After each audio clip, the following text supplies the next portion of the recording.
Сайн уу? Та бүхэнд энэ өдрийн мэндийг хүргэе. Өмнөх бичлэгээрээ Diesel Technic брендийн үүсэл хөгжил болон 7 агуулгыг танилцуулсан бол энэ удаагийн бичлэгээрээ 7 агуулгаа тус бүрээр нь та бүхэнд танилцуулах болно.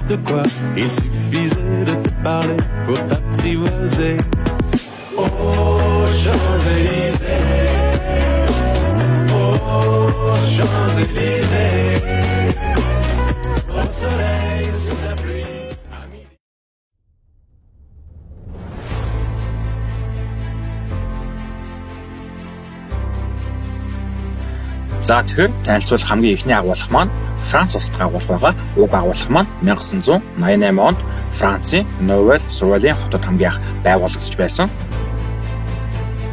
Тус агуулгын хөгжлийн явц нь анх 2008, 2010, 2016, 2023 онуудад нийт 4 удаа шинжлэгдэж агуулга томруулсан байна.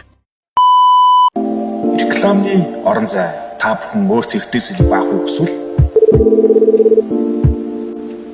Сайн байна уу? Diesel Tractors та ямар сэлбэг хайж байна?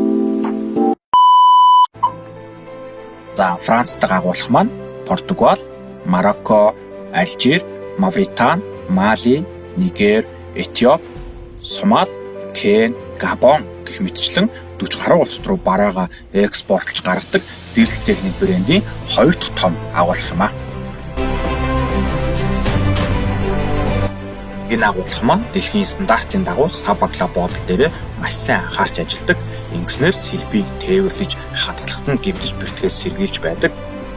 Нийт 4 удаа шинжлэгдэж томсны хэрээр үүнийгээ даган агуулгад байгаа сэлбийн тоо хэмжээ нэмэгдэж хэлснээр одоогийн нөхцөл дэлхийд 50 гаруй улс руу бараагаа нийлүүлдэг Diesel Technic брендийн 2 дахь том агуулга юм а. Дараагийн бичлэгээрээ 3 дахь том агуулга болох Арабын нэгдсэн Эмират улсад байдаг агуулгыг танилцуулах болно.